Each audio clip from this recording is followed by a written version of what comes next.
and welcome to episode 93 of the Eldritch Podblast. You went through. You did that so fast. I am Margaret. You went no. I am Margaret. I'm Jack. You went. Welcome to episode 93 of the Eldritch Podblast. Did I? Yeah, I was behind. I was behind. Yo, keep up, loser. Episode 93 though, good year that. 93, yeah, go on. 93 is a good year. Yeah, we were bong. We're Both ancient. of us. We're ancient. Both of us were bong. Bong. Bong. Both of us were hitting that bong. Bonk. Ripping. Yeah. Boink. Hello. Badoink. Welcome. 93. Hello. 93. Oh, 93. Have we told you that 100 is going to release on the New Year's Day? Is it? Yeah. All right. Is nice. it? I don't know. Yeah, I think so. Well, let me say. So this is 93. I think so. This is 93. 94, 95, 96, 97. I don't think it is. Is it not? No. Or is 100 just going to be in the new year? 98, Why do I have the world No, clock yeah, 100. up? 100. It should do. It should do. New Year's Day, isn't that wild? Yeah, 100 on New Year's Day. That's absolutely insane. And our year anniversary is January the 16th. Yeah. Wow. Yeah. That's wild. Not of our relationship with the podcast. I don't think anyone thought I meant of our like relationship. 100 videos in a year. It's a lot of videos. That's a lot of videos. That's a lot of videos. That's a lot of content. We've missed, 2 uploads, I One think? so far. 1. Or is it 2? One. We've missed one upload. We missed one upload, and that was because the dog was sick. He was sick. Speaking of the dog, Licking himself. we are right on the cusp of him and his evening meal. I don't want to say it out loud. I hit him with a snuffle mat to try and tide him over. Yeah. He loves a snuffle mat. Just love a snuffle. Loves truffling He's through. got a big, massive nose. He's got a big nose, and he loves to truffle through his snuffle mat. Truffle. Oh God, he heard us say truffle. Oh no. He's Okay, all right. What were we talking about? The fact that we've done 100 episodes 100 in episodes. 1 year. Insane. That is absolutely Well, insane. we'll have more than 100 in 1 year because we'll have a few before the 16th. That's a lot of content. True. Well, technically, we should have had, how many weeks in a year? 52? 4? Yeah. I don't know. 52 weeks in a year. 52 weeks in Yeah, a yeah. year. Yeah. Yeah. So, yeah, We should have had. roughly about, more. We're going to have more. We should have had 104. Yeah. Wild, isn't it? We'll probably have 103 because we only missed one. Yeah, that's absolutely insane.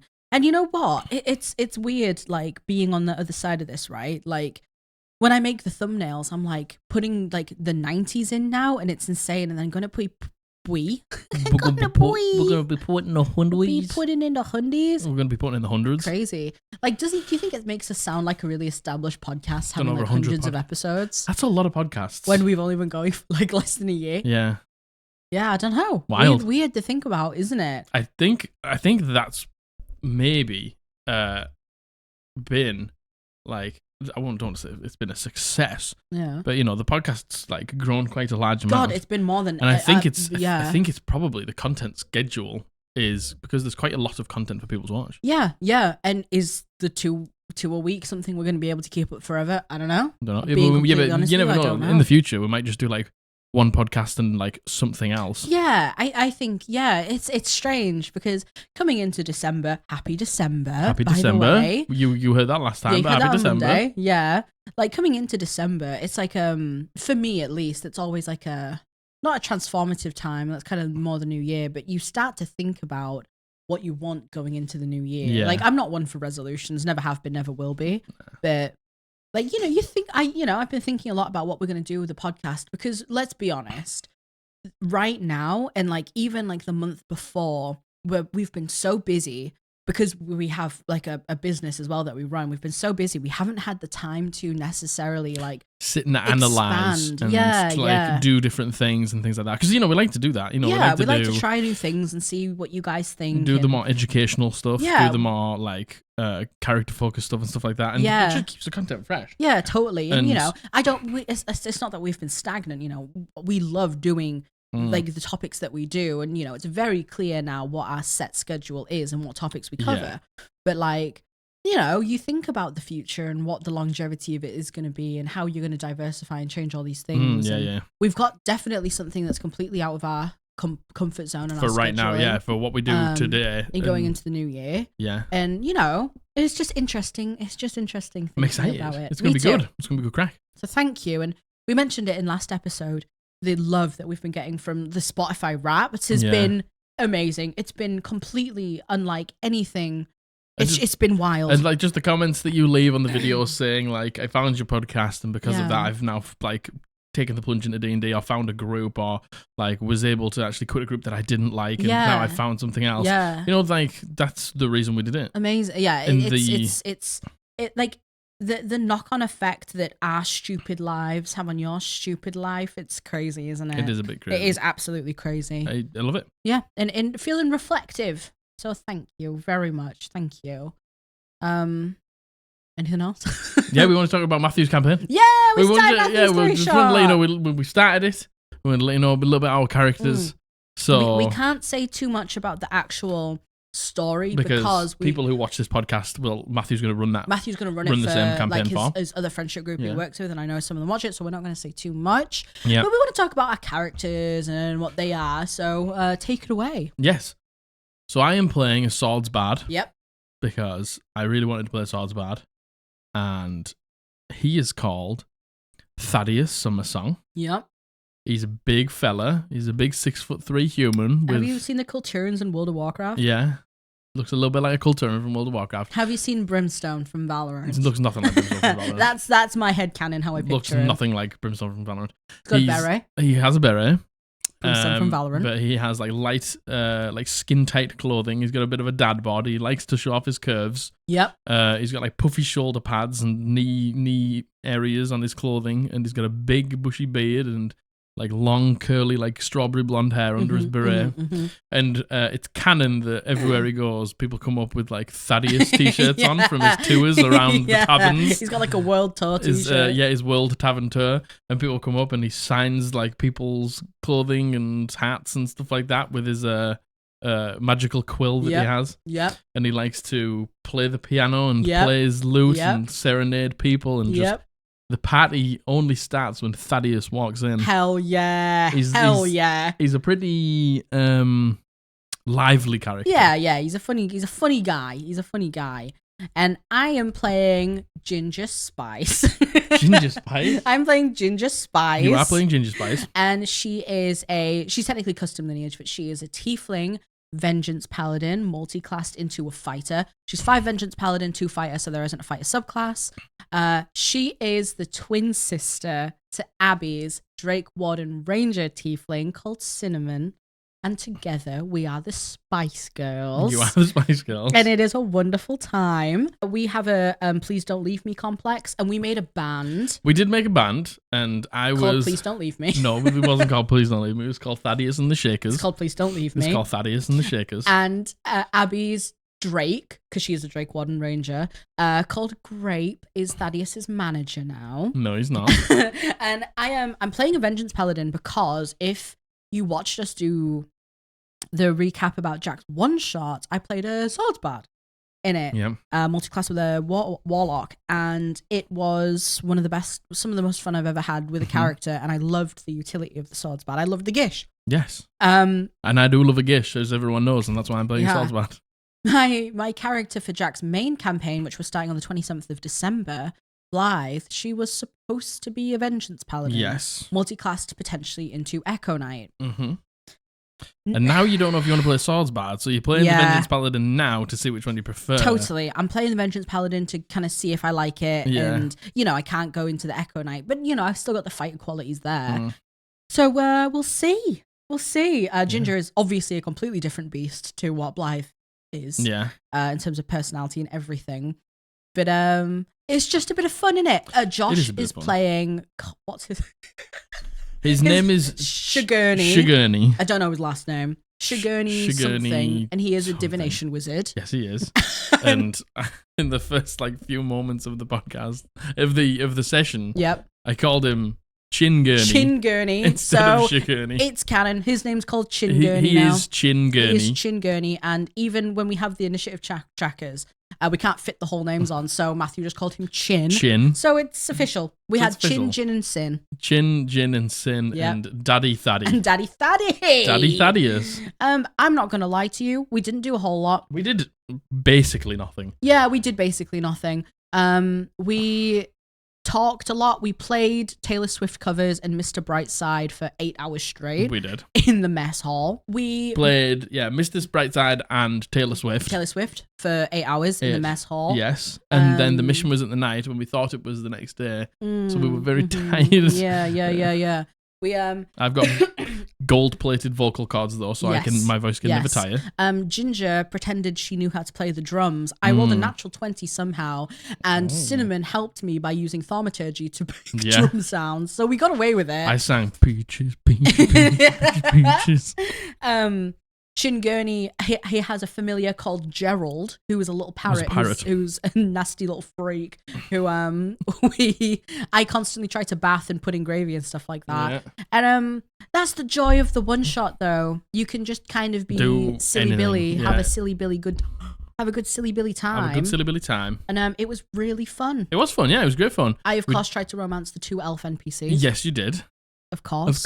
Of course. Yes. That's the whole reason I'm here. That's the whole reason I exist. That's my thing. You know, it's like tank, healer, DPS, romancer of the elves. Yeah, that's Margaret. That's the point. That's the group. Did I tell you? Fill. On the way home, Matthew said to Abby in the car, he was like, "I only made Keswick, the captain, an elf for you two. That's the only reason I made him. Thank you. You've got to put some hot, sexy elves in for Margaret and Abby.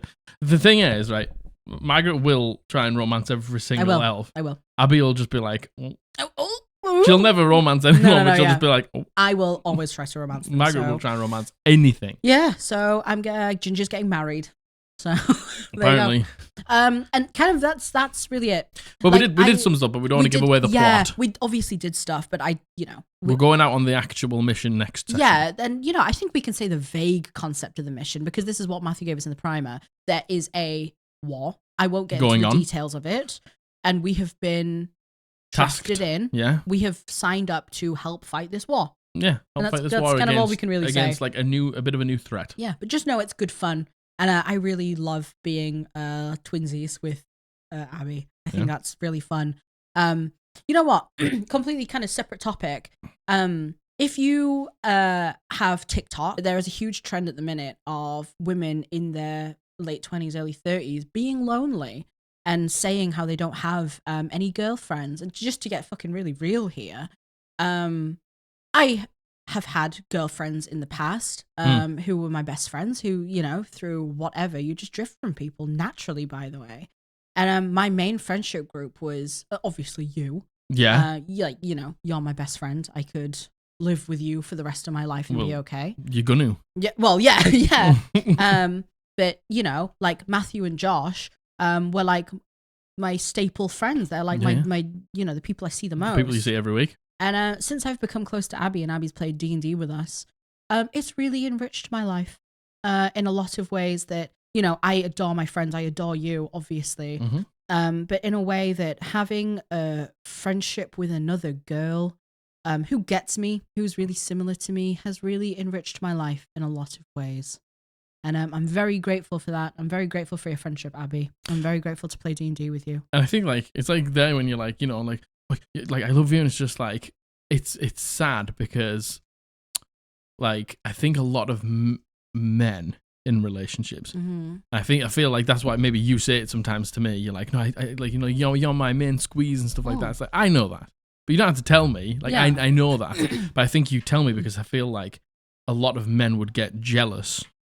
Of like their partner having like friends. A close friend outside of them, and like I don't care. Like I'm just happy that you have a friend that is a woman, and you can just like have woman girly time, and like it's good because you didn't get that before. It's just nice. Yeah, it's just really nice, and that's not discounting any of my other friends at all. And I'm not me being like Abby, I'm putting you on a pedestal, because that's not it. It's just It's just nice, especially in something like D&D. Like, we feel about our characters exactly the same. We get out about our characters. We obsess over our characters. We share things about our characters. We make playlists. We share tiny little stupid quotes and stuff. And, that was something that I didn't realize was missing in my life until it came into my life. Yeah. And I definitely agree that it has made you happier. It has Which made is me great. happier. Yeah, it like,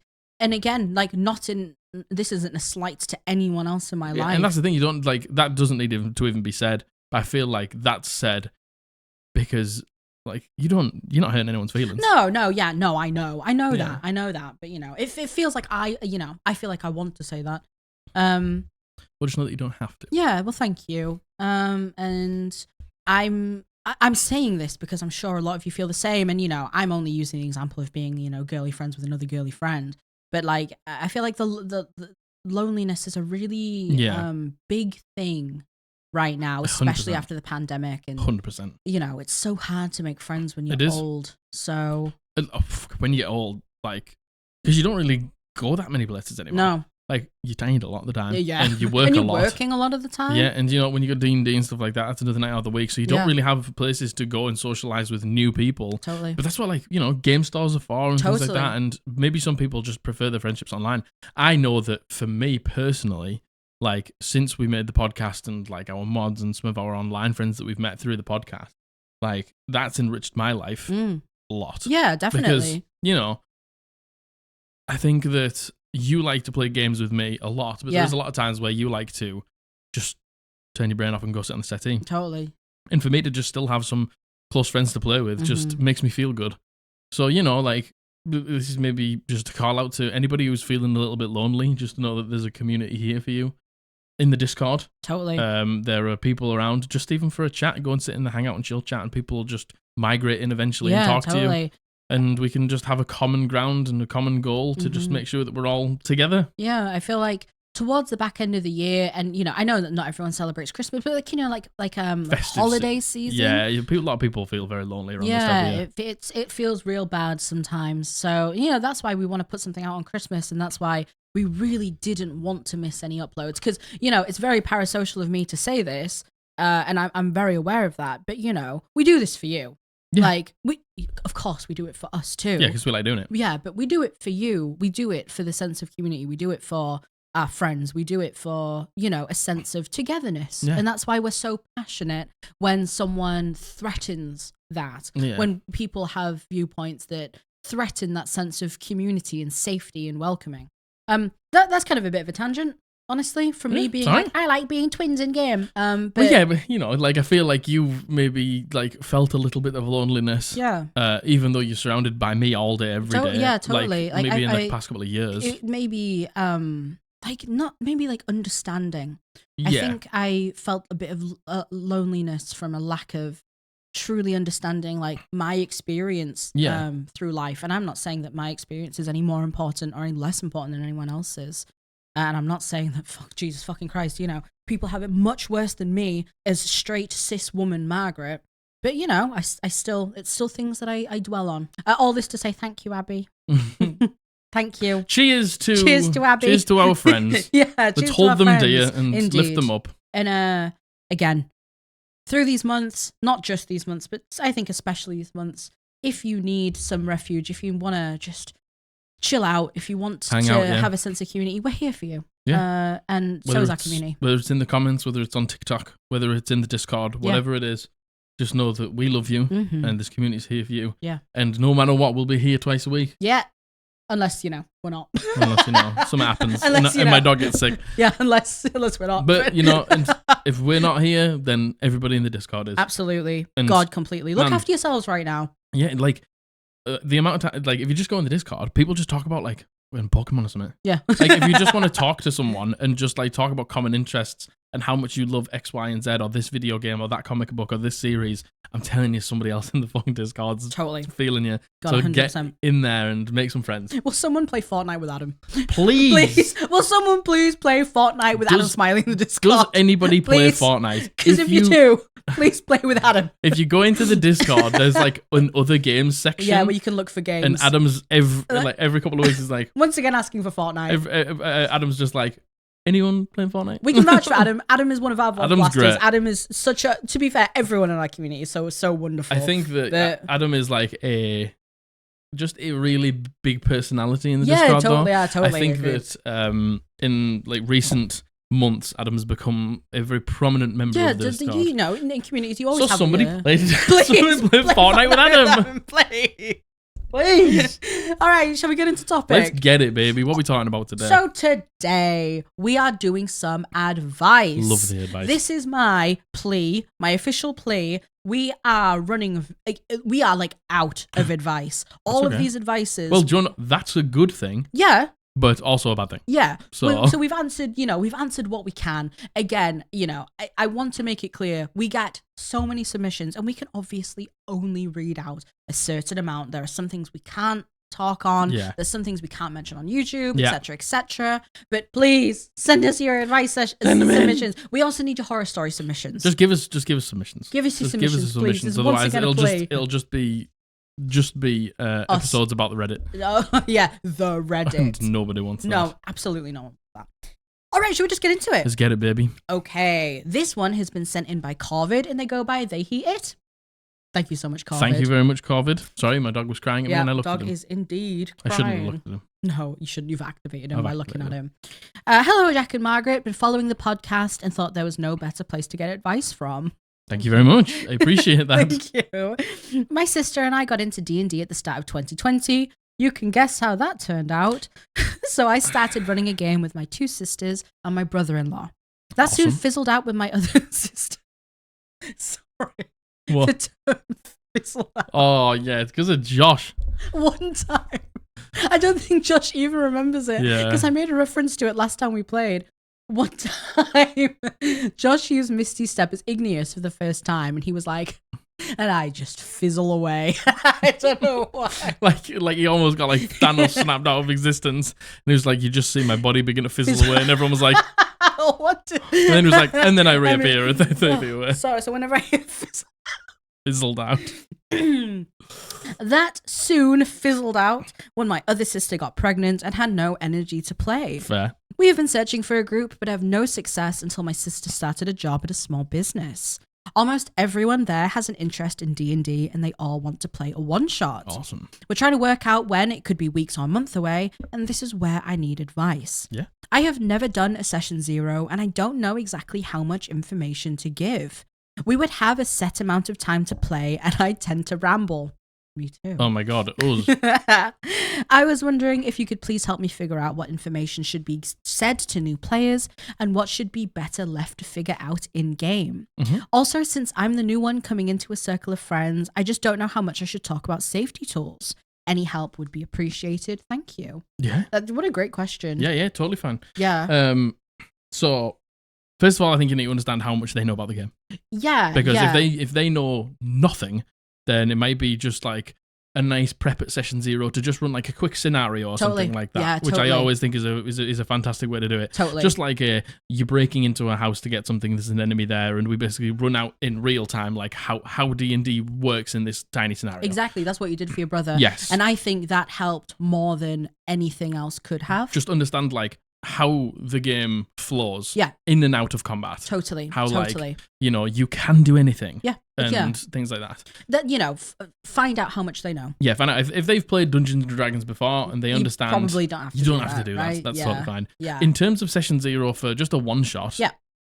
To me, I think keeping it pretty basic is a great shout. Agreed. Yeah. Keeping it pretty basic in terms of like homebrew rules, because it's like, I love this homebrew rule. But when we play with like new people all together and everyone's had like, I played this house rule and this house rule and this house rule. If you just come in and be like, we're just going to play rules as written with this one house rule, that's it. Then it's not fucking complicated for anyone. Yeah, totally. I think really the main things you should focus on are give them a brief about the world of the one shot. Yeah. Let them know. Not even the world, the situation. Yeah, like a very brief synopsis of, for example, Matthew's like, there's a war going on. You've been conscripted in the war. You're doing this. Yeah. Like, give them a brief rundown. Yeah, for my one shot, that was like, we got dropped in. It was the one and done, nothing else. It was, you are on a glen, a township on the outside of this beautiful capital, religious Mecca city, and you love the city. You're all guards, and you would do anything to protect it. You would lay down your life, and that was it. And then we got into the scenario, and then because of that brief, they basically knew how to act, knew what to do, because of who they were and who they knew they were. Yeah, exactly. Yeah. There's nothing wrong with doing that with a one shot. Absolutely Nothing at all. Nothing wrong with that. Telling people who they are fucking helps them so much in a one shot. It really does. It's like, yeah, I know you want to be Joffrey the Stinky from this thing, and your background is you were a fallen star and you've slain dragons. It's like, but none of that's going to come up, so no one cares. Yeah, like, in the nicest way possible. Yeah, totally. Yeah. In terms of safety tools, you can just keep it nice and basic. Yep. Like, have a safety tool in place, whether it, so if it gets maybe too much for someone, they can like hold up cards, or they can touch cards on the table or something like that. I think, you kind of say like, is it my place to do this coming into, yes. Yeah, 100%. 100%. Like, and safety tools, like I know that people hear safety tools and it's like big alarm bells and it's like, God, we have to do this properly. Like, I'm not kidding you, Corvid. It can be as simple as just saying, is there anything you guys don't want me to touch on? You don't have to say it now. Just message me. Yeah, and you can literally just be like, there'll be none of this. If it's racism, if it's sexism, if it's homophobia, if you don't touch on any of those. Like, if I was playing with new people, I would say that, because I know, and we've said it a million times before, touching on those topics is very important because we like to bring light to those topics. But at the same time, when we're playing with brand new people who we've never met before, don't know their backstory, don't know their life, don't know who they are, it's best to just not touch those things. Absolutely. If we're going into a main campaign, then we can talk about those things, but just be like, we won't be doing any of that stuff. Have a safety tool in place to be like, even if it's just like, I'm not comfortable with this, can we move on? Yeah. Totally fine. Absolutely, totally. And just say, like, I'm going to message you all individually after this and just ask you the question, is there anything you don't want me to touch on? Any triggers, anything that you don't want to touch on. And if so, it really, really, really can be as simple as that. Yeah, simple as that. Really doesn't need to be this big thing, because to be honest, it's a bit of a blessing and a curse. It's because, like, you might not cover everything, and that's like maybe not the best, but at the same time, it's a one shot, so you're not going to probably touch on too much many things because you don't have time to. Yeah, and I would say like what Jack said, and if there is ever anything that comes up, you have the right to just say, "Could we just move on from this?" Can and we I will. Move on? Yeah, and I think that's one of the best ways to do it. And Simple if people are maybe just like, can we have something that I hold up so I don't have to speak out loud because that makes me uncomfortable? Yeah. Absolutely. I think it's so important that you do mention the safety tools, though. The yellow card, definitely. red card system is great, something like that. If you want something in place, but at the same time, if you don't know these people, I would probably put something like that in place. Yeah, I always would. Definitely. But definitely. All of those things. Yeah, I honestly, I think that's it. I think it's important as well to have everyone say maybe what they're playing, so people can start get excited and bouncing ideas off of each other. That's kind of what Session Zero is for, right? You go over kind of the primer, or the scenario, the safety tools, and then you just start building characters. Totally. And then everyone's getting hyped. Oh, you're playing a paladin. Yeah, totally. Oh, you're playing a ranger. Oh my god, this is the best class in the game. I think order some food in. Get some food on the go. Get some snacks. Get some snacky wackies. Get some Cheeto dust. Lick your fingers and put your fingers in the Cheeto dust. And just go. Yeah, I honestly, that's all you need to do. In terms of how much to give away before they start playing, I think that depends on how much they know. Yeah. If they don't know anything, do the scenario, go over, this is a D20. This is how the game basically fundamentally maybe works. talk them through character sheets. And it's like, the thing is, right, we get all these like complicated dice. A lot of the time, when it comes, let's just say that one of the new people's playing a barbarian with a great sword. Yep. You can literally go, like, that D12 is for your health. These 2d6 are for your weapon. Yeah. This d20 is what you roll to Probably for everything not else. Gonna need and then too you much just else. fucking move the rest of the dice aside. Absolutely. Because like everyone, they look down and they're like, it's like that. yeah, totally. You panic, so it's just like make it as fucking easy as possible for them. But if they've already played, then you don't need to do that. And you know what? Your Session Zeros, that is the time to build the hype. Yeah. Like, I think, people think, because when you talk Session Zeros, you talk about setting the ground rules, you talk about safety tools. I think people have this perception that they're this like really clinical, like cut and dry thing. No, absolutely not. It's time for you to get together. Fucking loads of people just talking. And get excited. Talk about your characters. Yeah. Like, safety tools can be, I'm telling you, safety tools and things like that can be done in 5 minutes. If that. Like, you can be like, this is what we do if we're uncomfortable. Everybody tell me what topics we don't want to hear. If you do get comfortable, you do this. Yeah. Done. That's fucking it. That's Build all it needs hype. to be. Reassure them that it really isn't as scary as it looks. Reassure them that it's going to be a great time. And like, just get them hyped. And especially if you do a little scenario. Totally. Even if there's a few players that have played before and there's one or two who haven't, I would still do a scenario. Mm-hmm. just so people can, because like people can watch other players doing things and be like, I can do that. Then like other players might teach those players things that you could never teach them because you're being the dungeon master. Agreed. So it's great, yeah. Yeah, I really hope that helps, Corvid. I hope that helps. If you have any other questions, please follow up. I didn't put the chapter in. I didn't look at the follow-ups again. To be fair, it's because you know what? I actually did. No. I actually did only in our new form though, and we only had one follow-up, which wasn't actually a follow-up from a submission. It was a follow-up on something that we had said, if that makes sense. All right, okay. So sorry. So there can't have been because I've changed all the links now. Yes. Anyway. Send your follow-ups, please. My God, send your follow-ups. I would love to hear. I would love to hear how some of these things have panned out. I agree. Truly, I would. Send them in. Send them in. Let us know. Send in. No. The clowns. Okay. This has been sent in by Loaf the Goose the Fourth. And they go by they there. Loaf the Goose the Fourth. Yeah. Thank you very much. Hi there. I'm quite new to the Podblast and I've been really loving the community and all the stuff you guys do. Awesome. Thank you so much. Thanks for being here. I need some advice on how to move on from a character who's still out there. For context, my group recently ended a year-long campaign that didn't go anywhere. We tried to salvage it, but unfortunately couldn't. Not many backstories were explored, so stuff was left very unfinished. The issue I'm having is we want to do a second-gen campaign. We follow the children of our characters, or our characters somehow involved. I'm okay with playing a game like this, but I miss my first character. I made so much lore for this gal, and honestly, I don't want to leave her behind, especially due to her story. I made her so that her story could end in 3 years in-game time, and we had spent about a year and a half in-game so far. But none of my backstory was explored, and her story was time-relevant. She had to do something in those 3 years, or the whole structure of her society would crumble. Of course, this being the next-gen time frame... Of course, this being next-gen... That time frame has now gone. I don't want to have a mini one-on-one to resolve it, as that feels like such a waste. And the aftermath of the situation is important for how the world will be. I'm also dreading about hearing about her through my DM or another player. Her story isn't over, and with my next character, I'll have no relation to her. I've already made a character, and it wouldn't make sense for me to keep playing her. So with all of that, what advice do you have on about moving on while she's still out there? Any advice would mean the world. I think that's a really tough one. That's a toughie. Do you mind if I call you Loaf? I know you said Loaf the Goose the Fourth. Loafy? Loaf. Goosey? My little loaf. Fourthy? My little loaf of bread.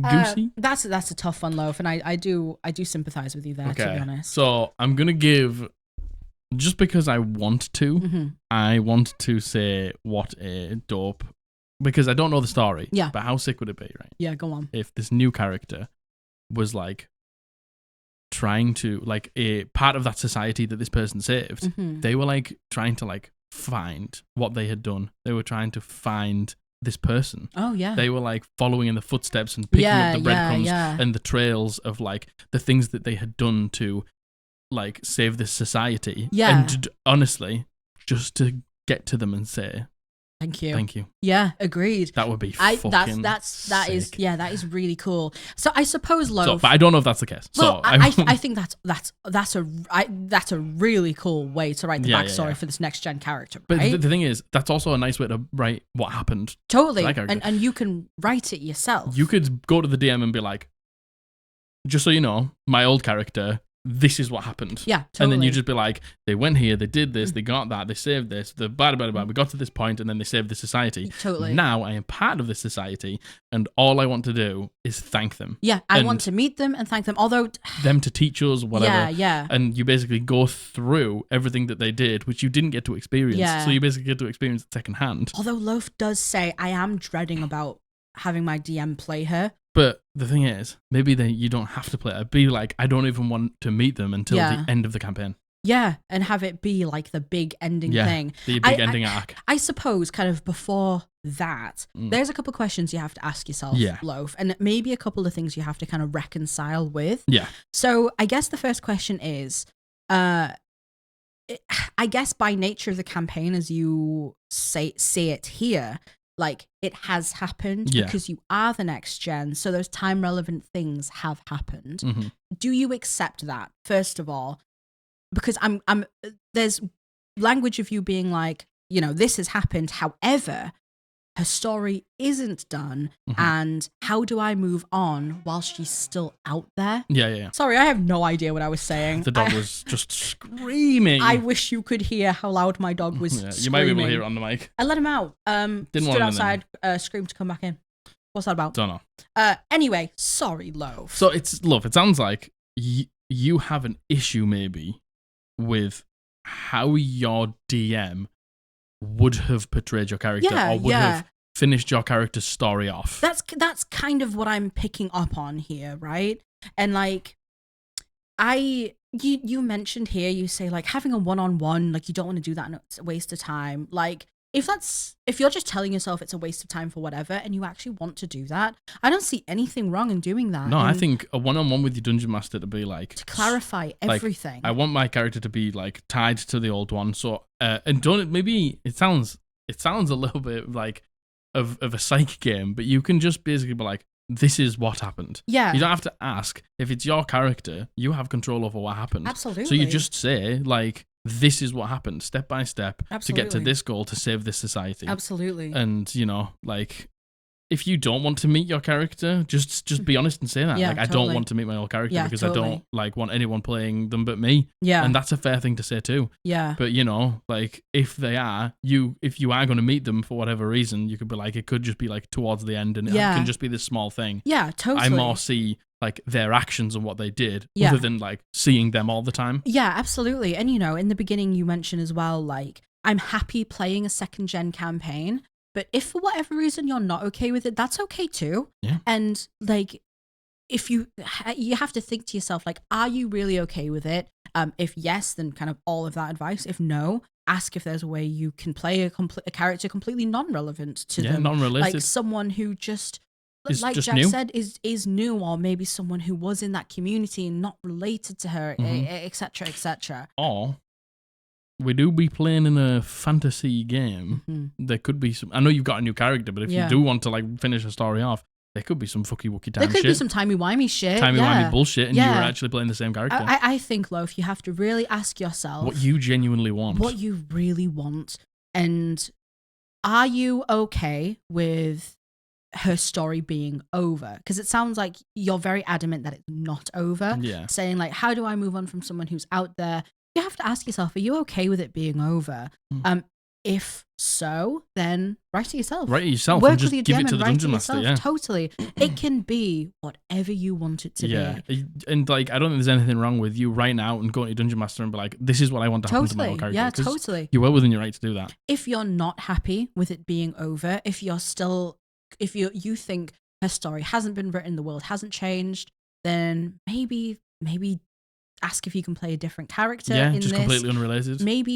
Maybe this campaign isn't the right one for you to do. You have to look after yourself and your own mental fortitude in this. 100%. If this is going to upset you too much, like, do you want to put yourself in this campaign? Yeah. I think there's a lot of things you have to ask yourself that, you know, unfortunately we can't answer for you. Yeah, I think maybe, like, I feel like you're saying I'm okay with this and like it's okay if this happens and stuff like that. It's like you don't have to. You don't have, and you don't have to be. By the way, you can just be honest with yourself and be like, nah, I'm not happy with this. Totally. I want this, I want that, and then you and your dungeon master can work on it together. But I would say, if it were me in this situation, like the advice I would give is work with your DM really closely, write her story up in the way you want it to be. Yeah. Like, yes, it's sad that you didn't get to experience it in game, but at least it will be cathartic in some form. I hope for you to be able to write it together and then to see the repercussions of what had happened in the world you're playing in. I would like that. That would be my advice. I don't think there's much like seeing an old character like years down the line. Totally. Like in campaign 3 of Critical Role, we do actually see a few campaign 1 characters like at this moment, and even campaign 2 characters, and it is fucking just it does. Like, and I know everyone says it, but it does. It makes it feel alive. Yeah, it makes it feel like a real world. And it's like meeting an old friend, isn't it? Like seeing what they've done, seeing where they're at, seeing like those things that maybe they talked about, dreams and things like that. Like having like recognized them, and brought them to life. It's almost fucking unreal. Agreed. And I would love to one day meet an old character. Well, that's what I'm doing with this campaign. Well, yeah, that's why I'm making Jack's making a multiverse. No, not a multiverse. A universe. I'm making a consistent world. Yeah, which will be really nice. With this event that's taken place that we're potentially going to go in and resolve or take care of in some way. Or not resolve, Or not resolve, we don't know. Who knows? Yeah. And then, like that'll set the world for the next campaign. Yeah, and Loaf, I completely understand you might have like a completely different perspective on that, but I really hope that helps. I hope that helps. I know that a lot of this is work out yourself, but Man, no, it's all right. Or do we not care? Are we just going to do it from like, here's probably, let's be honest, probably, because we've had so many stops. We put the stop in. I put the stops in. Okay, all right. Yeah, I hope that helps, Loaf. Professional. If there's any follow-up, you need any more, you can give us some clarification. Yeah, you can give us a little bit more in terms of like information. Totally. I'm happy to like try and help in more ways than that. Totally. Maybe help you like figure it out. Totally. Write the story together. Let's do that. Definitely. I would love to help. All right, thank you, Loaf the Goose the Fourth. Loafy Goosey Fourthy. So this next one has been sent in by Anonymous, and they go by they them. Thank you, Anonymous, for your submission.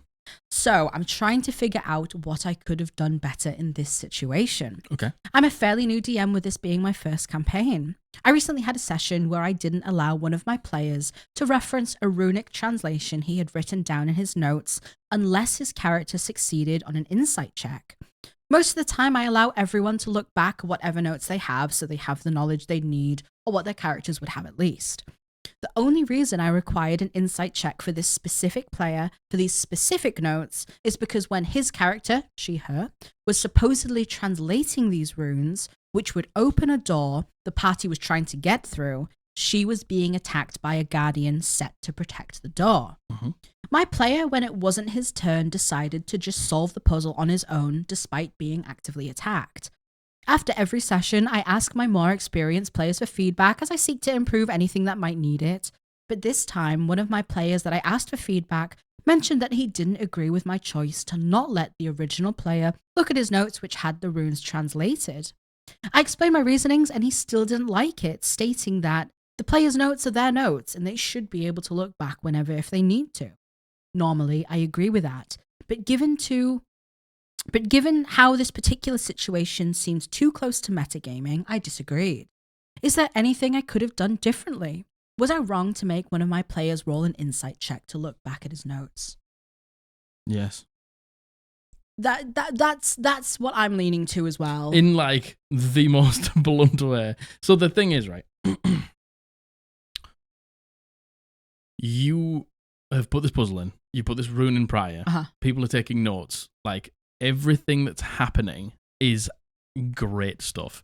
Like the fact that your players are engaged and the fact that your players are making notes and the fact that your players are like switched on enough to be and like, they're being like, oh, this is the thing. The Do you remember? Runes, the runes in the notes, the runes. Like, you should almost celebrate that.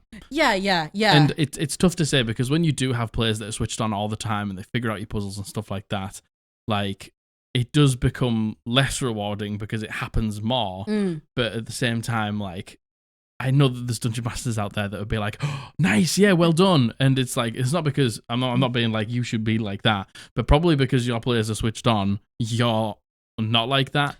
And maybe what you were trying to do was slow them down so the monster had like more time hitting them or something like that. And I understand that like actively in combat while you're getting harried, you maybe aren't thinking like that. But at the same time, like your player made the notes, your players figured out the puzzle, like I don't think you should take that away from them. I fully agree. I think this is, you know what? I feel like this is a really like fine line situation, to be honest. Yeah. I feel like there is always, and to be honest, OP, you bring up the metagaming thing. I feel like this is on such a fine line. Like, not to me personally, and just being completely OP, I agree completely with what Jack said. Like, if that were one of us in that situation, and we were like, aha, the notes, and we worked together to piece that out in the notes, that would have been fine. Like, do you know what I mean? I think there's a difference, and like the thing is, Uppy, I've done almost the same thing to you like a few times, and then afterwards I've done exactly what you're doing now. I'm like second guessing myself. If a player figures something out, there should never be a retroactive check to be like, did you actually figure that out as your character?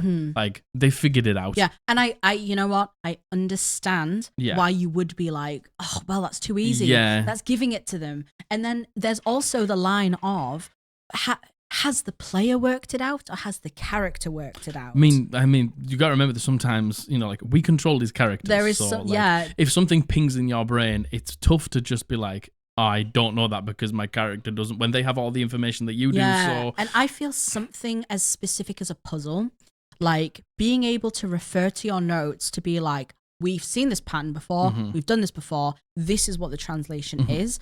Like, that's a really specific situation where I don't think that that's metagaming. However, something like, I'm trying to think of experiences we've had. There's been moments where one character has seen something or heard something, and us as players know, but our characters don't. And if one of us then were to be like, for example, they're all talking, all the players are talking above table. The one player who took the notes is like, this is the answer because we've worked it out.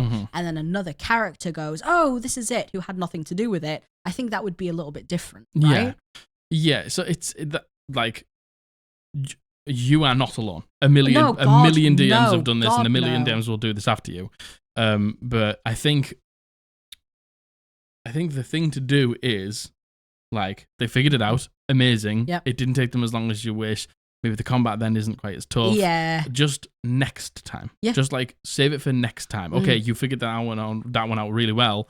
Next time the puzzle will be a little bit harder. Yeah. Next time, put the guardian set to protect the door. Don't put it behind a puzzle. Just put it in the dungeon crawl somewhere. Yeah. Like, I think we as dungeon masters, sometimes when we think something is going to happen one way and it's like, and then it doesn't, totally. We can then try and hide things behind checks because we're like in panic mode. Yeah. And that's okay. Like, we aren't perfect. Yeah. And we are going to, fuck up many, many times and learn. And I think you put this in because I think maybe you understand why this player said this. Yeah, well, I genuinely understand the confusion here. I genuinely understand, like, the self-doubt. And, part of me is also like, what you rule is the DM. If you rule it and you're not being, intentionally cruel or nasty about it, like intentionally hateful about it, I think that's kind of your prerogative, right? However, I do agree with the feedback that you were given here from the player, especially because you asked. Like that, you know what I mean? That is... it feels bad. Yeah, it is. That is a feels bad. I'm not gonna lie. That's a moment where it's like your players have used their big brains, and they've been taking notes, which is amazing. Yeah, they've referenced the notes to figure out a puzzle, which is the fact that your players are doing that, are engaged enough to do that, feels fucking sick. Yeah, totally. But maybe they figured it out a little bit too fast, which is feels bad. But at the same time, they will feel great. Totally. Yeah, it's a balancing act, and unfortunately, sometimes the balance isn't going to be right. And simply put, and that's unfortunately the foibles of being a DM, right? And sometimes as a dungeon master, like seeing your players win is like what you should want. Yeah, but then sometimes you're like, man. Sometimes you're like, fuck. Yeah, like, naturally, very naturally. That's fine, and you're a fucking human, and just don't forget that, and totally. Don't beat yourself up too hard. Yeah, I think, I think the thing is setting the precedent of, your players probably, like, it feels bad. Like, it feels bad, and your players, it sets the precedent of, well, we worked out the puzzle. Yeah. We did everything right, according to them. We took the notes, we referenced the notes, and we're being punished for it. Why? Yeah. And, I feel like that feels really bad. And that sets a precedent going forward of your players being like, well, what's the point in taking notes? Yeah. Like, if I can't reference them and I'm going to be punished for referencing them. But you want to know what? I get it. That, like, it maybe went faster than you thought, and it's not as dangerous as you thought, and you put some time into the encounter. But do you want to know what? That's not going to happen every time. It happened this time, and that's it. It's like, totally. It's like in Campaign 2, Matt Mercer put in a big scary monster, and it was really cool, and it was really awesome. It's, that thing where there's that clip on TikTok where he does that, like, that noise, that shrill. Yeah, he puts that monster in, and everyone's like, oh, And it's super cool. And there's like art for it, and the mini's amazing. And then Jester just fucking polymorphs it. And it's like, well, that's it. That's the end like, of that. Do you want not for you as a DM? Feels bad. That's a feels bad, but do you want to know what?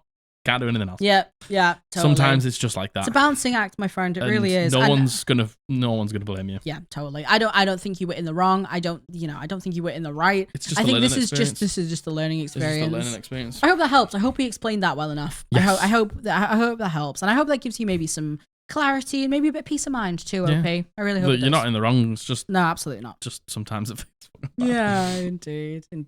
I've had puzzles that I've been like, oh, this is gonna be so hard.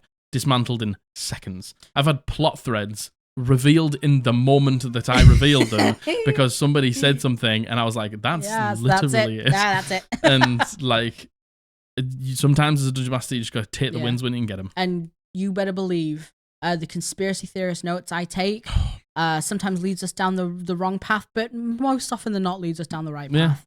You know what I mean? But like that feels good. The fact that like your players are like, is it this? Is it this? Is it this? And then when it is that, they're like, yeah, it feels good. It feels good. It feels good. All right, I hope that helps. Yes, I hope that helps. Okay, this next one has been sent in by Sarah Marie, and she goes by she, her. Thank you, Sarah Marie. Thank you, Sarah. What a pretty name. What a very pretty name. Before I get started, I just wanted to say that I love your podcast. It is one of the things I look forward to every week, and I love hearing your thoughts and insights on different topics. Thank you very much. Thank you so much, We Sarah. appreciate it. We appreciate you, and we love having you here. We do. Okay, now that's done. I need your advice as a newer DM who hasn't had to deal with players having issues with each other. Mm-hmm. I recently started DMing for a Star Wars 5e campaign for a group of people I found through my university's D&D club. Most of my players have been really into the story and roleplay and are generally really nice and make an effort to show up to all of our sessions. One of my players, the party's barbarian, however, a grad student who is significantly older than the rest of us, has missed 3 of our 5 sessions so far. Mm-hmm. To be fair, he has a family and he was ill, so that isn't part of the problem. The problem is the fact that he still seems a little antagonistic towards one of my more involved players. This player, our party's rogue, is a bit odd and has some quirks that the barbarian player seems to find annoying.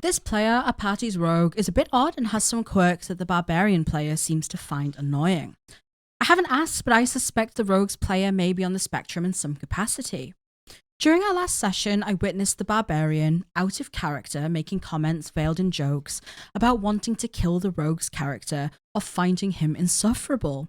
It bothered me at the moment, but the rogue player didn't seem to be bothered in the moment, so I let it go. After the session, I sent out a form for my players to let me know how they're feeling about the story and characters so far. When the rogue filled out the form, he mentioned feeling like his character is disliked by the rest of the group. He wrote that he really loves his character and is looking forward to getting to explore more of his backstory, but that he feels bad playing a character if no one likes him or if he takes up too much space. I don't know how to respond to this. I understand the barbarian's issues with the player/character. He is a tad eccentric, both in and out of character, but I don't think the rest of the party feels this way. How should I go about handling this? I don't want to lose either player, but I feel like the barbarian isn't being fair to the rogue by treating him antagonistically just because he finds him annoying. I was planning to reach out to the rogue separately to see how he wants to deal with this, but if he thinks it should be addressed, how should I, as the DM, address the situation? Thank you so much. Okay. Look. It doesn't matter if the player or the character is eccentric. It doesn't matter if somebody finds them annoying. Talk going around being like, I want to kill this character. I know, and being like, oh, they're annoying and they're insufferable. That's fucking not fair. That's still just not nice. It's just fucking nasty behavior. Yeah. So I think we basically need to go to the barbarian player and just say a few things.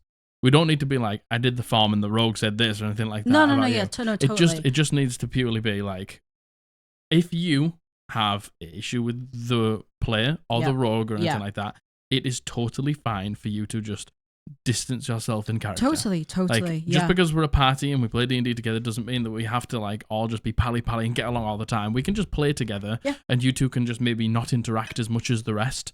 And you can, still interact when you need to and still enjoy like the moments that you have to be together, but you don't have to be like this really close unit. Yes, of course, it's better if you are, obviously. But, sometimes like we don't, not every group has that privilege. Exactly. And I think you need to say that to the barbarian and just be like, I think you need to lay off the rogue. Yeah. And not just the player, but the person as well. I think you need to just like take a backward step. Yeah. And then just, say to the rogue, like, I saw your form, like, I'm sad that you feel that way. And just to let you know, I've had a word with some of the other players. Haven't said anything directly to you, like related back to you, but hopefully there should be a change in behavior, and if not, we'll take it from there. Yeah, totally. Something like that. Like, I hope you don't mind me just calling you Sarah. I think, like, you mentioned at the end, like, if I'm going to talk to the rogue, if the rogue wants me to address it, how should I address it? I think it's at the point, especially because things have been said above table by this player. Mm-hmm. And I mean, you've mentioned that you've noticed it and it bothered you. I'm certain other people would have noticed it. Mm-hmm. The rogues already noticed it. Yeah, 100%. Like, I think at this point, you have to say something to the barbarian, 100%. regardless. Yeah. And you say you're not sure if the rest of the party feel like that. That doesn't really matter. Yeah, that's completely, like we take your word for that, totally. It's at the point now where you need to speak to the barbarian because it's affecting the rogue's game. Absolutely, yeah. And again, like Jack said, don't go and be like, oh, the rogue said this about you. I think you need to say, like, I have noticed as the DM that you've been making these comments, not just as the DM, but, as your friend. And it makes me feel uncomfortable when you do that, and it can't be nice for the rogue. Yeah, I imagine it probably makes the rogue feel uncomfortable as well. Like, I think you need to say that and say, like, I'm stepping in now because I've noticed this, and it's made me feel XYZ. So, like, please, can you just lay off them, cool it down? If you wanted to, because you do acknowledge that the rogue is quirky and eccentric. I also don't think there's anything wrong in saying to the rogue, like, no one should ever be making you feel this way, but, maybe you do go over the top sometimes if you have examples, and maybe say, like, maybe just bring it down a notch. A touch, just not even all the time, just sometimes, because there's nothing wrong with saying that to someone too. Yeah. We all know what it's like to be in a group with someone who is eccentric, over the top. We all know what it's like in a group to be annoyed by someone. Like, quite simply, 100%. We do. But how on earth are they going to change it if they don't know? This is the thing. We always need to let people know. If there's something about someone that annoys you, instead of just like cutting them out and not letting them change, like if you mention something and then they don't change, then fair enough. And then we know that the problem is unfixable. Exactly. But, and when we say something that annoys you, we're not saying like, oh, the way they talk, or like, oh, you know what I mean? Or the way they look. Hideous. We're mentioned like, we mean it in terms of like the way they act, the way their player acts. Exactly. Their attitude towards certain things. Like, because, if they know, they can do something about it. Exactly. So exactly. If they want to. And if they don't, then there you go. We know. Yeah, absolutely. So yeah, I definitely think speaking to the barbarian and then afterwards talking to the rogue and just say like, I didn't mention you at all, but I've had a word with the barbarian about the way that they act, and I've said it's come from me. But also, if you do want to say something about the how do you say it? Huh? Eccentricity. What are we talking Eccentric? about here? Oh god, you made me forget the word as well. Yeah, eccentric. Yeah. If you want to say something about how eccentric they are, then you can. That's up to you. And I think you need to reassure them and say like, I've got your back. Yeah, and just say like, no, it's not that no one likes you. No, absolutely not. That's not the case, and you're not taking up too much space. Never. Like that, maybe there is potentials for it to lean that way because of XYZ, because of what you've done. How eccentric your character can be. But no, like you're not. Yeah. And if you're feeling like that, like thank you for sharing that with me, and I've got your back. Yeah. And just knowing that you're there for them probably will help. Maybe you having a word with the barbarian genuinely will be enough, and it doesn't have to be this. Is that what I said? A biking. A biking. It's leaf. Like I think like it doesn't have to be this. Oh, why are you being like that for? It doesn't have to be this confrontational thing. Just saying like, I've noticed you said that, and like I don't know if that's what you meant to say, but that's what I heard, and it made me feel uncomfortable, so it probably makes them feel uncomfortable. And if it gets there, then like if it's immediately that like abrasive, aggressive like conversation, then totally. Then we can start to think about what we have to actually do with this barbarian. But before we get to that point, let's hope. Good news is I think this is a really easy fix. It's an easy fix. I feel like this is something that like you've noticed it before it became a problem. Yeah. Like that's why you put the form out. Yeah, totally. I imagine. Totally. I think you are well equipped here to take care of the situation. Very much so. It's this right now as long as it hasn't, escalated from here. I think this is a very simple fix. Easy fix. I really hope so, at least. I hope so for your sake. Yeah. And good luck. And good luck. And I'm sorry to you, Rogue. I'm sorry that, it's hard for everyone when, people aren't gelling. But there's ways to go around it. 100%. Totally Loads of ways. Yeah. I hope that helps, Sarah. And if you need any more advice, let us know. And if you have a follow-up, send it in. Yeah. I won't read it. I will. I'll read it. I promise. I'll read it. I promise. I will. I swear. Okay. This next one has been sent in by anony-mouse. Anony-mouse. Oh, let's go, anony-mouse. And she goes by she, her. Thank you very much Thank for your you, submission. anony-mouse. Hello, Blasters. I need some help, encouragement, both. It's fine. Anything you need. That's what we're here for. Though I have played once or twice in the past, my D&G journey really... D&G? Oh, fucking hell. Dungeons and gays. Dungeons and gays. We fight the gays in the dungeon. Dungeons and gaggins. No. Dungeons and dragons. Greebles. The Greeble. It's me. That's you. My D&D journey. Did I say D&G? That you did the first time, D&G. My throat is absolutely wrecked. Let's fill the silence. Fill it. I love you, Squad Blasters. Squad Blasters. I'd do anything for you, Squad Blasters. Squad Blasters. Thank you so much. That was good. That was nice. It was someone left a comment. I told you to fill the silence, and they're like, I did not expect Jack to fill that so perfectly. I do be filling the silence pretty well. Mm-hmm. You do rise to the occasion. I do rise to the occasion every time. My D&G journey. It's because it says journey afterwards. Yes, that's probably why. My D&D journey really began just this year as I looked for hobbies that would keep my face out of my phone. Fair dues. You were looking at me so seriously. No. I, of course, fell in love with Critical Role and obsessed over catching up the newest campaign, as well as Legend of Vox Machina. I wanted to start playing, but I knew my friends were busy and was totally unaware that I could find a group online. I slowly but surely began dreaming up a campaign of my own and floated the idea to my family. Let's go. My mum and dad had played since the 90s and were eager to start up again. Hooray! My siblings love Skyrim and Lord of the Rings, so they were definitely interested. That's a very common gateway into D&D. I consumed as much D&D content as I could, and I decided to just go for it. Nice. My family was really patient with me, as I was with them since we were all either rusty or brand new. With each session, I felt like I was starting to find my storytelling and gain a little bit of confidence. Nice. The best one so far was a Halloween-themed Shadow Festival, where I let my players take a break to participate in the fun. They loved the in-game activities I planned, like Sphinx Riddles, fighting pits, gambling, and even battling of the bards. Battle of the Bards. My issue is in how I prepare for my sessions. I have found that handwriting out descriptions and little bits of dialogue really help me shape the world for my players. Mm-hmm. I will spend hours and hours trying to think of every little detail I can so I'm not caught off guard. I obviously leave room for characters to do what they want, and I don't force them to do anything at all. It works, but it's exhausting. Yeah. My creative well is running dry. I have asked my players for their input to see if there was anything they really want to experience in the game, and all of them said no, not really. Many of my DM tips I see say to not do what I'm doing, and instead operate off of a rough outline with general ideas. Okay. So that brings me to my most recent session. I have been suffering from a creative block and cannot think of where or what to paint into my story.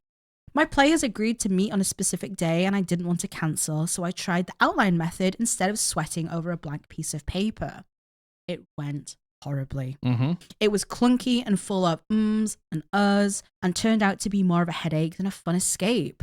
I felt like I was being held hostage by my lack of preparation. Being new at this, I already feel unqualified to call myself a dungeon master, and this made me feel even more unworthy. I guess I need some advice on how to streamline what works for me as a DM. Do all DMs even go through this? Mm-hmm. What do you think? Okay, let me just talk to you for a second. Mouse. Okay. So, every other session that you ran that went perfectly fine, mm-hmm. that everyone enjoyed, mm-hmm. did you feel like a dungeon master at that point? Mm-hmm. I bet you did. Mm-hmm. But as soon as one thing doesn't go as you wished or as perfectly as you wished, You will do this because I do this as well. Yeah, and I do this in everything I do. You'll be like, I'm never going to do my I'm the worst. I'm the worst. I'm pathetic. I'm not qualified. I'm actually a worm. Yeah, I'm a worm. Kill me. I should go and eat dirt and nothing more because I don't deserve anything more. Yeah. No. Right. First of all, the only one thinking that is you. Only person thinking that's you. I can guarantee if you went. I can guarantee if you went to your place and just went, "How did you enjoy last session?" They'd be like, "Oh yeah, it was really good." Yeah. That's all in here.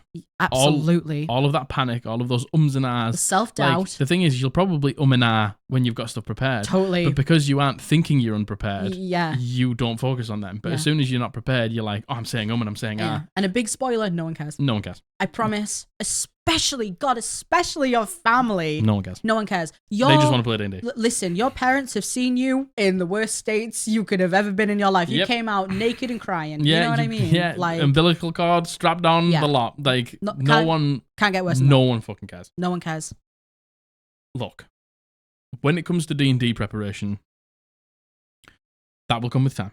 The way that you prepare, like I think you've already got a decent idea of how you prepare. Yeah, I agree. Just because there is somebody saying online, oh, I prepare like this, and this is the easiest way I've ever prepared. Like, look, like, and I've said it, I don't really fucking prepare very much at all because I'm very good at improvising. Yeah. And that is just, I am blessed with that, thankfully, and I'm good at it, and I know that, so I don't bog myself down with other things. But the thing is, I can guarantee, because you write stuff down, your descriptions will be 10 times mine. Yeah, absolutely. But that's not where I shine, and I know that's not, so I don't focus on it. And that's how I was. Honestly, anony-mouse, I was exactly the same as you. I had to write everything out, and that's just what made me comfortable. But look, the glaring issue here is, I'm running out of fucking ideas, and what do? Yeah. Okay, look. Do you like a TV show? Mm-hmm. Do you like a comic book? Do you like an anime? Do you like a manga? Do you like a movie? Do you like a game? Do you like a game? Like, nothing is original anymore. Nothing. I took my entire premise from last campaign from The Last of Us 2. That there is no good and bad guys. Mm-hmm. And I was watching I was playing Valheim, I was watching Vikings, I was watching playthroughs of God of War, Ragnarok, and I just was like, yep, I'm doing an Norse campaign. Just take plot threads and take ideas from the things around you that are good and just put different skins on them and things like that. Totally. And I can guarantee nobody's going to fucking know for one. And also, they're good for a fucking reason. Take them, use them. And anony-mouse, how about giving yourself a break? How about giving yourself a break? Listen, I know you said, my players all said they were going to meet up at this time. I didn't want to cancel on them. I don't want to leave them in the lurch. Take some time for yourself. Sometimes you need just have a week off. Take some time. It is hard being creative 100% of the time. Oh my God, it's impossible. If you're planning as much as you say you are, that is a real quick way to go into burnout. 100%. You are burnt out right now. That's what it sounds like. Just, you can be like, for a little bit, can we play bi-weekly? Yeah. Can we do 3 sessions and then I have one off? Yeah. Can we, like, look at Matthew Mercer, like the greatest dungeon master of all time in a lot of people's eyes. The man who's brought D&D back into being cool again. Like, he is a god amongst men when it comes to dungeon mastering. Takes the last Friday of every month off now because he needs more time to plan. Totally. It's his job and he still needs time. Nothing wrong with it. Give yourself a break. Nothing wrong with it. Give yourself a break. Honestly, anony-mouse, give yourself the time to breathe. Say, can we take the rest of the month off? Can we take this 1 week off? Get yourself ahead. Honestly, give yourself a space away from it because it becomes all-encompassing. It becomes suffocating. It becomes everything. It becomes all you think about. And the problem is, when it's all you think about and you have a million ideas in your head, how are you ever going to be able to pluck out one thread from a million 100%. thoughts? 100%. You're not going to be able to. And so, in terms of like the story, like I said, like pick something and just go with it. Totally. Because sometimes it's not that we have writer's block, we have like too many ideas. Absolutely. And we can't think of one. Like this idea for this next campaign that's coming up that I've been thinking of, like I had an amazing idea in my opinion months ago. Yeah. And I've been iterating on it. I'm like, I need to change this, and then every single time I go back and I go, I should just do the normal one. Yeah. Because like, I have the time to think, which means I have the time to iterate, which then I'm like, well, iterations are always good. No, they're not. Sometimes just like sticking to your guns and being like, and just this is doing the it idea. totally. Fuck everything else off. Let's just focus on one thing. It doesn't need to be like this connected to this and connected to... Sometimes we just want an adventure where we go and kill a troll in the caves. Yeah, 100%. No one cares. Like, if you're struggling for ideas as well, look to your characters' backstories. I don't necessarily know how much they've given you. Maybe ask them in this week off. Can I get some backstory? Can I have some backstories? Can you just let me know like a bit more about your characters, what they've been through, what they want to do? They'll give that to you because they care for you and they love playing in your game with you. Like, ask them for that little bit of information, because it's hard saying, what do you want to see next? If you asked us that, we'd probably be like, oh, I don't know. A dragon. However, a Tarask. You turn the question and say, tell me more about your character. Yeah. What was your character's past? What are 3 goals your character wants to accomplish? They'll be able to answer them. And then you've got a bajillion things for you to focus on. Exactly. Turn towards the resources you already have. Turn to your players. Turn towards popular media. Like, there's no shame in fucking stealing things. Absolutely. There's no shame in stealing ideas. Absolutely. If you're just playing with your mates and that, no one cares if it's the same as Star Wars or the same as like Game of Thrones. No one cares. I feel like there's like a worry being like, oh, well, what if they've watched this and what if they work it out? That makes it more exciting. Who gives a shit? I just want to say that makes it all the more exciting. Seeing and resonating with something you're familiar with, and obviously you'll change it up a little bit, right? Yeah. Like, seeing that progression going and being able to recognize it is exciting. I promise. I agree. I like being like, oh, this is like this excites me. Yeah, same. Like, it excites me too. Relating things in game to like popular media, I'm like, man, this is like that game that I love playing, and this character is very much like my NPCs are basically direct rips out of games I play. It feels good. Like direct rips. It feels good. And I love it. Yeah, because it's always something that me and Margaret have watched. And then I'll say a description and she'll be like, oh, that's like this person from this thing. And I'm like, exactly. Yeah, exactly. And it feels cool. Like, it feels cool. Look, I don't have fucking time to think of every fucking single NPC. Nope. I'll like, it's completely up to you. Maybe squeeze a module in there. Yeah, totally. Squeeze a module in there. Look towards canon D&D more. Just run some Fandelver or something like that. Absolutely. Like, everyone loves journeys that start off in the Lost Mines of Fandelver. That's why so many people run it. Absolutely. Like, put some Curse of Strahd in there. Yep. Put some Icewind Dale in there. Just there's nothing wrong with using the tools that are here to give you, because if people haven't played modules, then it's brand new to them and they'll fucking love it. Of course. And, kind of the final point, to kind of hark on what Jack said in the beginning, you saying it went horribly, it was clunky. I promise you, that feeling is only something in your own head. Yeah. You have to think of it, and it's hard to think of it outside of your own self, right? But think of it the other way around, okay? You turn up to D&D every week and your DM always has something planned. They always have something to do. You have a good time. You're not going to be... Your players don't know. Yeah. So your players have no idea that you're making stuff off on the fly. No they have clue. Any other time you've said they've never gone... I can't believe you said and ah. But because you're aware of it, you think they are. Yeah. I promise you that is just something... You're in your own head about that. Absolutely promise you. I guarantee you say to your family, did you notice anything weird about the last session? They'd be like, no. Or they would be like, oh, well, you seem to be a bit more nervous. And, that's just because you were obviously in your head about it. Because you were in your head about it. Exactly. So, give yourself a break. You are not unqualified as a DM. No. What, you've DM'd? You're a DM. You've DM'd? You're doing great. Yeah, you're a DM. Everyone else seems to be enjoying it. The fact that they're scheduling sessions in means they obviously want to play. Yep, So exactly. you're doing a great job. Give yourself a break. Yep. Chill. Yep. And use the resources that we've given you there. Yep. Use the things that you've got at your disposal. Mm-hmm. Nobody's judging you as hard as you're judging yourself. God, I can no one. guarantee it. Do you judge people that harshly? No, you don't. No, you don't. And do all DMs go through this? Absolutely, yes. One. And anyone who says that they Very haven't normal. is frankly a liar. Very normal. I'll be honest with you. Yeah, and I don't even really want to talk on how you plan, because I'm a firm believer of what works for you works for you. Yes, I agree. It is time consuming, and you will work out ways to streamline that. I promise. As you go. I promise you will. With DMing, it's it's tough. It's an experience thing. It really is. Yeah, because there might be things that you can plan ahead of time that you really benefit from, like speeches and things like that. If I try and write out a speech and just read it, it'll come across terribly because I'm terrible at reading out loud, especially when I'm trying to act as that character. See, where I would not be able, I would have to read from a script. No, can't do it. Combats, like, I'm at the point now where I know how to plan a combat for like each level. So I understand what each thing needs. So I don't really need to spend much time on like the numbers. Yeah. It's just like special abilities and things like that. Yeah. Like you will find that like I'm great at combat. I don't need to plan that. I put all of my planning into descriptions, NPCs, storyline. Yeah, totally. I'm really, really good at storyline and NPCs, so I need to put all of my time into combat. Totally. And you'll just realize what you're good at and what you're bad at and what you don't need to plan too much and what you do need to plan. You're never a god at anything the first time you do something. And if you ever think you're the finished article, that's the only moment that you will begin to fail. Exactly. Everyone can improve. Me, Matthew Mercer, fucking Brennan Lee Monaghan, Adrie Ryan, everyone can get better. Yep. Everyone is still learning. Yep. So don't beat yourself up about it. Agreed. Very much so. I really, really hope that helps. I hope you know what you say at the beginning. Do I need some encouragement? I hope that's the encouragement. I think that's all you need. I think you just needed some encouragement. You don't need anything else. To summarize, please take some time off for yourself. Please. Yeah, if you please need take some time off. Communicate that, but take some time off for yourself.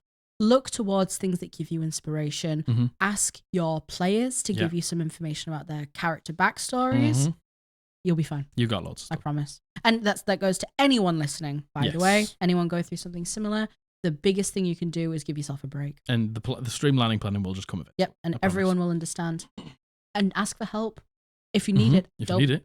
Don't be afraid to ask for help. 100%. Yep. I really hope that helps anony-mouse. Let us know if you have any follow-up questions and send in a follow-up. Yeah, so Myron doesn't read it. And I won't read it. So there you go. There you go. I hope that helps. Okay. Next. This is the last 3. So this has been sent in by Artifur, and she goes by she, they. Thank you, Artifur, for your submission. Artifur. Hello all, I am a first-time DM who is DMing their first ever campaign. Of course, as an extra person who has to put everything into the story being told, most of my campaign is homebrewed. Interesting. I am not using any pre-made stories and very few pre-made enemy encounters, but because of this, I have run into a slight issue. For the big climax, oh my god. Climactic. For those of you at home. For those of you at the back, climactic final boss encounter, I need my players to enter through a specific hall. Due to the nature of the encounter, I cannot move the boss out of this hallway area. They're currently located in a giant factory setting. This final boss encounter is also a surprise one, which means that my biggest worry is that after the previous encounter, they will conclude that their journey is over and they will attempt to leave. I do not want to railroad my party into going through the hall. I have considered sort of forcing them to enter the hall in a narrative way, sort of like how video games like Resident Evil do it. Maybe all the doors are locked except for the hall, or a giant power failure. Any help on this would be greatly appreciated, as I feel many people can relate to a similar issue like this one. I agree. Have you ever heard of something called bait? Have you ever thrown that fish hook out and waited? I'll tell you, there's one type of person on this earth that'll take it, and they're called players. Does the door glow? Does a noise come from behind the door? Are all the other doors locked but that door? Does something draw one of the players to the door? Yep. Does the door just seem rather intriguing? Is it very ornate? Yep. Just make it different. Yep. Make it stand out. And if that's done enough, then we fucking railroad them in there. But you're like railroading. It's like, oh, come on, first of all, if they're rested, they've got fuck all else to do. Yeah. Who fucking cares? Yeah. They want to fight the big monster. Yeah, oh, absolutely. And the thing is, what? I don't know. You were looking behind me. Was I? Yeah. Oh, sorry. No. I understand that this is like a surprise thing, right? So they probably like, yeah, we did it, woo! Yeah, woo! But I really resent the fact that people have been gaslit so bad into believing that their DMing is railroading. Like, I hate it. I know, it's fucking so annoying. I fucking can't stand it. I let my players do whatever they want. We have all been. It's just like, I know, shut up. Shut up, man. We turn up to D&D because we want to do the fucking shit that they've got planned. We have all been like trapped into believing that just giving your players direction is railroading, and it's not. And I really, really fucking hate that. Yeah. So you're not, by the way, However you get them in the corridor, doesn't fucking matter. Yeah, doesn't matter. Literally doesn't matter. Is it a magical corridor? They go back to leave the factory through that door, and suddenly they're in the corridor. Suddenly they're back in the corridor, and they have to try the other doors. All the other ones are locked apart from that one. But no, that's the thing. It's like they leave the door that they came through from outside into the factory. They try that door, and that goes into the corridor. Yeah. Like, I don't know. It's magical in some means or something like that. We live in a fantasy world where fucking anything can happen. I think, we obviously don't know what your players are like, Artifur. Like, if they're bait takers, it's going to be super easy. Make a noise behind the door. Yeah, absolutely. Make it glow like out of the fucking cracks in the door or something like that. Yep, totally. Make it just really big and shiny. Yep. If if you want to do something like slightly more like nuanced. More nuanced. Is there a character that has a god? Is there a character that has lost someone who they speak to? Is there someone who has dreams? Is there someone who has something relevant where they could hear the voice of that person for whatever reason behind that door? Lost lover behind the door. You know what I mean? That god is beckoning them to the door. Like the BBEG, the boss, have they encountered this thing before? Did they rest after the factory fight and like they all dreamt of the door? Yes. And then they get up and then they're walking out and they see the door. Exactly. And ain't no fucking way. No way. They see it and then don't fucking open it. I promise you, if they're leaving, if they are going to leave and they're not investigating, right? And you even just say, there's that door behind you. They're gonna go, we'll check the door. Do you know what I mean? What door?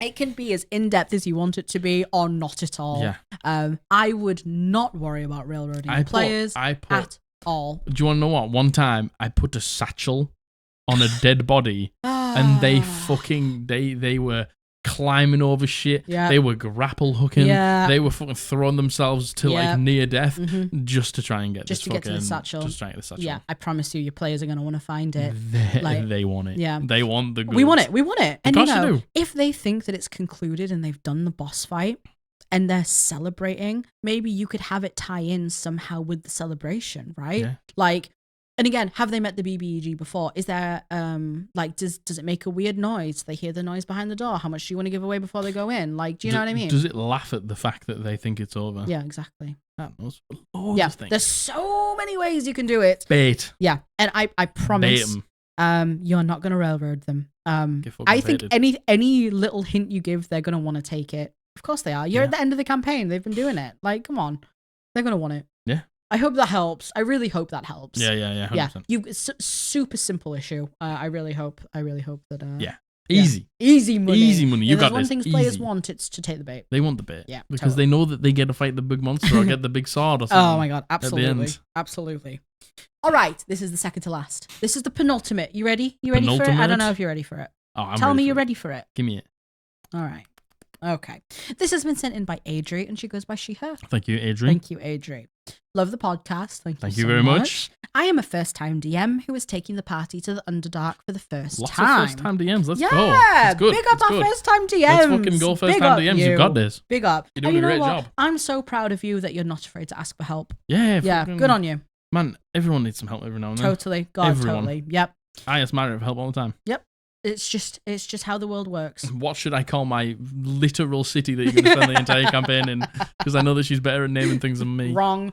So wrong. You're way better at naming things. I can't Absolutely not. The shittest no names. No way. No, me too. That's just something I've never been good at. No, it's something I've never been good at. I've never been good at when we put names. our heads together. Yeah. I like Ozarendith though. Ozarendith, yeah. I think that's a cool name. Good shit. The great city of Ozarendith. Yeah. Shit. Carry. I'm taking my party to the Underdark for the first time. Very cool. Is it better to do what fits the campaign better or stick to the D&D canon lore? I really don't like the way Drow are portrayed and I want to change that. But the forever DM in our party is having an issue with it. Any opinions are appreciated, thanks. Well, tell him. Tell him. It's not your fucking campaign. Tell him they're not the fucking DM then, are they? It's not your fucking campaign. Huh? Look, I understand that canon D&D lore is cool. Yep. I understand that Agreed. there is a world there, rich lore, great stuff for people who don't want to plan their own world, don't want to make their own world. But I couldn't give a flying iota of a fuck about it. Yeah, I agree. I do really like the canon D&D lore. Yeah. And I referenced it a lot when totally fine. Yeah. Totally Like, fine. it's there to be used if you all want you to. want, but if you want to fucking change it to your fucking world, Yep. to your life, you're a dungeon master. Yep. Do what you want. I think this DM needs to take their nose out of it. And you know what? I understand. I do understand. Being completely level-headed about this, I understand. It must be so hard going from being a forever DM and having things go your way and understanding how these things work and going into a new setting and someone changing it and you having the knee-jerk reaction to be like, oh, well, actually. But, I understand that. Nobody likes that person, by the way. No one. But I think, genuinely, you say to this DM, well, it's my fucking game. And I'm changing Drow because I want them in my game, but I don't like the way that they're depicted. 100%. Like, please take your DM hat off. And please, can you respect my decision in my game? That's what you need to say. And that needs to be fucking set in stone. Totally. And make sure they understand. More that, like, you want to fucking change D&D law, do it. My God. Do whatever you want. That's do not whatever is better for the campaign. That ain't even a question. No if way. You want to change something, you change something. The real advice here. Whatever you want. The real advice here is you need to get it through to this previous dungeon master. Yeah. This previous, like, all-timer dungeon master that you are the DM now. Mm-hmm. You make the decisions. You go, look at me. I am the DM now. I am the DM now. You do that. Like, if, like, I really want you to play. I do. Like, I would love to have you play my game. But I am the DM. Yeah. I make the decisions on the law. Yep. I make the decisions on, like, if I want Drow to be this way or this way. What happens in the Underdark is up to me. You have no say in that at all. Yep. If you don't like that, maybe this campaign isn't for you. Yeah, totally. Like completely genuinely, I would say that needs to be sorted today. Agreed. Couldn't agree before we even roll a fucking dice any further. Like, it's so important to say, like, yeah, it doesn't have to be as mean as we're saying. No, this literally, just fucking pisses us off. Just say, like, I completely appreciate that you are the forever DM and you're used to this, and it is going to be a change, me being the DM, but I just need you in my game. I'm going to change things. Things are going to be different to how you run them, and I understand you're going to have the knee-jerk reaction, but I'm just asking you, if you could please just try and not act on that, we will both have a much better time. And just say, anything you perceive to be canon and you go into the game expecting it to be like that, just know, like, it might not be like that. Yeah, it's not going to be like that. So don't make assumptions based on that. Yeah. And like, if it's too much for you, I understand, and, like, don't feel any pressure to play. Yeah, 100%. But just know it is going to be different because it's my game. And like, I'll do what I want. Yeah, and I really hope, I really hope that we can have a great time together. Like, it's like as simple as that. I use the example all the time, but Matthew was our previous DM, and then I took over DMing. And it's hard to put it down. It's so hard to put it down, but when I started, I do things very differently to Matthew.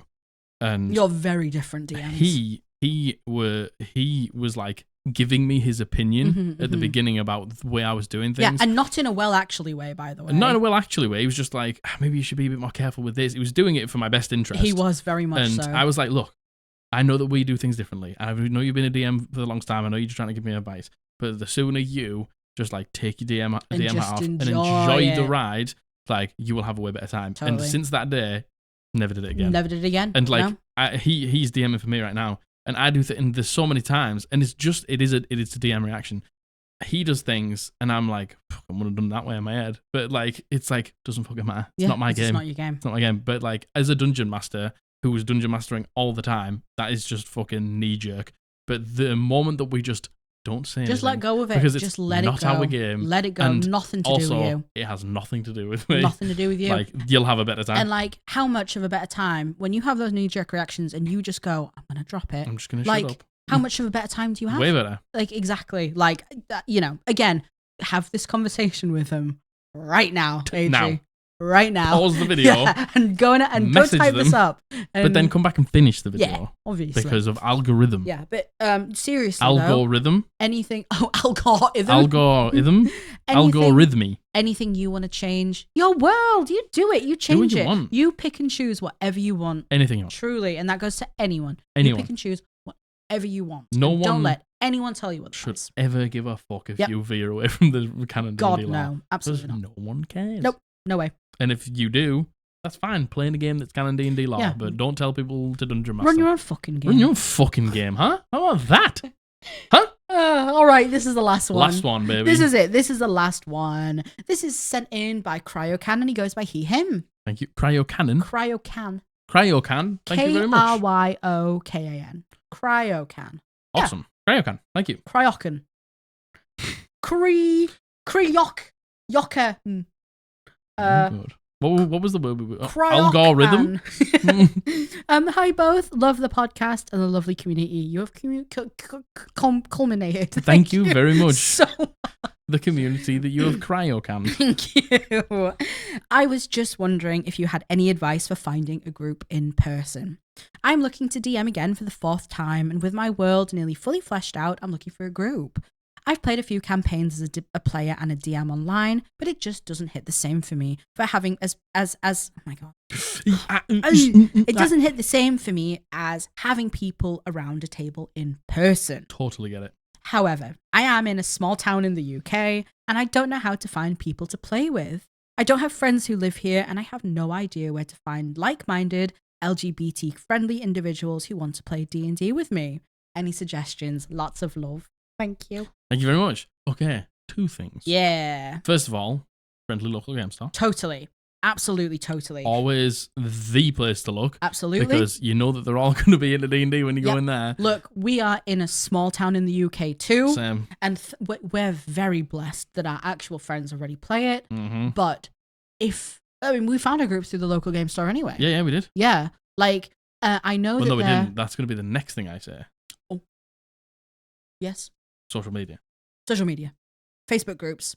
Exactly. Listen. Look, Facebook I know. Facebook is for old people. Yeah, I know. I get it. It's fine. Even I don't use it. That's how you know I'm hip and cool. I get it. But Facebook is actually a really good place to find people. It actually really is. If you go on Facebook and you just go on like north, because we live in the northeast, we went on like D&D groups northeast. Yep. There was a few that were just a bit too far away from us, but we found a couple that were actually round the corner. Yep. If you don't mind traveling like 15, 20 minutes or something like that, you'll probably be able to find people. Absolutely. Depending on what region you are in. Like, for example, when we found them, I just searched D&D Northeast. Yes. And it brought up like a hub for like the county we're in. Yeah. You know, if you're in the south, you could go D&D, I don't know.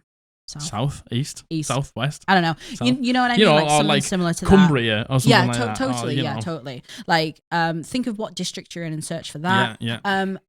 I know some local game store chains are obviously Forbidden Planet. Mm-hmm. You have Geek Retreat. Mm-hmm. That's actually, I went to go say another one. That's all I can think of. That I can think of right now. There's, local independent game stores and things like that. Absolutely. But they will let you advertise your games in the store. Absolutely. They'll probably let you put up flyers. Yep. Probably just say like you can like ask them if you can like organize a meet and greet in there. They don't give a fuck. They just want you to come in, buy some drinks, and have a good chill time. out and have a nerdy old time. I would definitely, to find your local game store, go to Google and type in game store your town, and it will show all of them within whatever radius you want.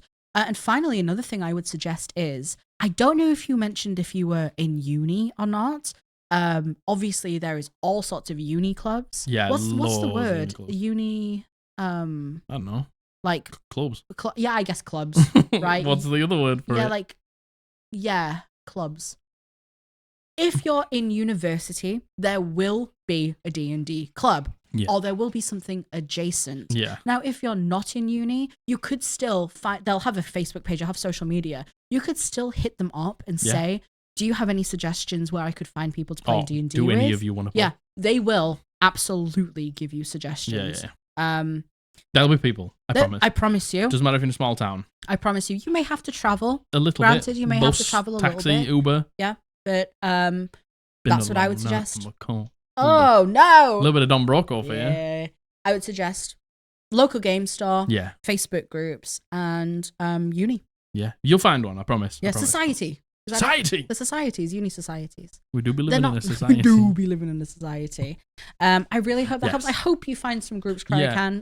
And worst comes to worst, if you can't find a group, get yourself in the Discord. I know you don't like playing online as much, but there are people there if you can't. Totally. And playing. All clamoring for a DM. All clamoring for a DM. Let's be honest. The people in our Discord are clamoring for a DM. Eat you up. Yeah, you get torn apart. Yeah, you'll get fucking torn apart the same. But yes, I hope that helps. I really That's hope what that I would helps. do. Facebook And groups are a good place, even though it's for boomers. I get it. Yeah, I know. And Facebook's not cool, and you I can know. immediately delete it off your phone Yeah. as soon as you found the group. found them. But yeah, it's a great place. Yeah, to be honest, even finding the social medias for your local game store, they'll advertise like what games the nights they have on and stuff like that. And some people might be looking for a DM there. Totally. And they might hold nights where they're like DMs come, and you might be able to go run like a one shot, and then find a few players that you like. Yep.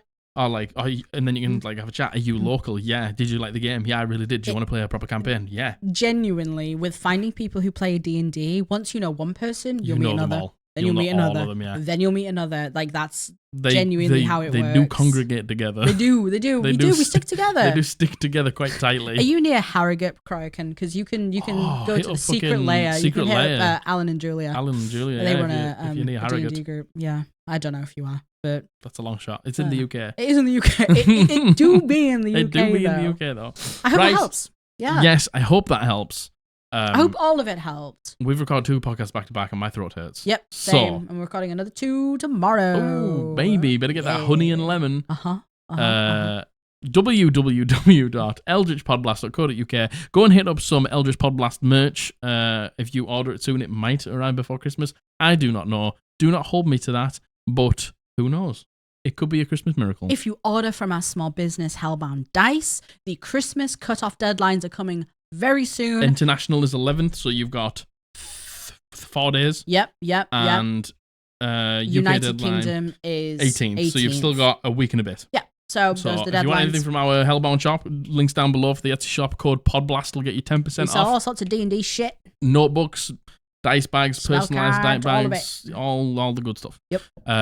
Like the video, subscribe if you haven't, notify with the bell button for Monday and Thursday uploads. You sound like such a boomer. I am a boomer. I'm not a boomer. I'm actually not a boomer at all. I'm too young and fresh-faced to be a boomer. He's a millennial. I'm also So apparently not great. Yeah, also suck apparently. Do you know what?